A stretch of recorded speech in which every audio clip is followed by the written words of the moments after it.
अस्सलामुअलैकुम। आज जो हम डॉन एडिटोरियल डिस्कस करेंगे उसका टॉपिक है प्री मॉनसून। तो सबसे पहले हम इसकी वोकैब को डिस्कस करते हैं। सबसे पहला जो हमारा वर्ड है वो है इकेस्टसी यानी खुशी। नेक्स्ट है डिवेस्टेशन तबाही। नेक्स्ट अनसरप्राइजिंगली यानी हैरत अंगेज तौर पर।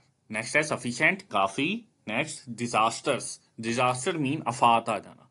नेक्स्ट है इम्पैक्टेड, इम्पैक्टेड मीन मुतासर होना।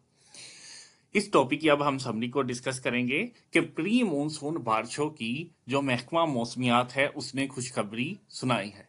लेकिन ये पाकिस्तान के लिए खुशी की तो बात है, लेकिन हालिया जो नुकसानात मादी के अंदर हमने सैलाब की वजह से या मानसून के बारिशों का सिस्टम चेंज होने की वजह से देखे हैं, उसकी वजह से ये खतरात भी साथ ला रही है। यानी जो पहले सैलाब आ चुका है उससे 33 मिलियन लोग मुतासर हुए हैं और 2.2 मिलियन जो घर हैं वो तबाह हो गए थे और अभी तक 50,000 के करीब लोग मुतासर हैं जो कि बेघर हैं। लेकिन एनडीएमए ने जो अब क्लाइमेट चेंज पॉलिसी बनाई है उसके जरिए हम केपीके में तो बच सकते हैं, क्योंकि केपी के अंदर इसके खिलाफ मानसून को लेकर एक प्लान तरतीब दे दिया गया है और इसके लिए रैपिड रिस्पॉन्स एक्शन फोर्स भी बना दी गई है जो कि मुमकिन खतरात से निपटेगी और हर किस्म की फासी तदाबीर भी करेगी और किसी भी किस्म के खतरात को हैंडल करने की एबिलिटी रखेगी।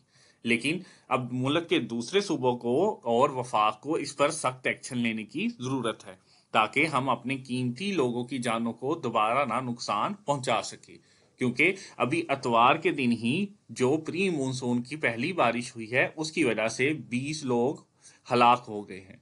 यानी ये ना हो कि मानसून से पहले ही हमें प्री मानसून के अंदर दोबारा एक नया खतरा देखे। तो लेकिन अगर हम देखें कि दुनिया के अंदर जो हमारे हमसाए ममालिक है जैसे कि बांग्लादेश या इंडिया है या श्रीलंका है, उन्होंने मानसून बारिशों या किसी भी किस्म के सैलाब से निपटने के लिए पॉलिसी बना ली है, लेकिन ताहाल पाकिस्तान के अंदर कोई जामिया प्लान तैयार नहीं है। अगर आप डेली डॉन एडिटोरियल के साथ अटैच होना चाहते हैं तो स्कॉलर अकेडमी को विजिट करें। शुक्रिया।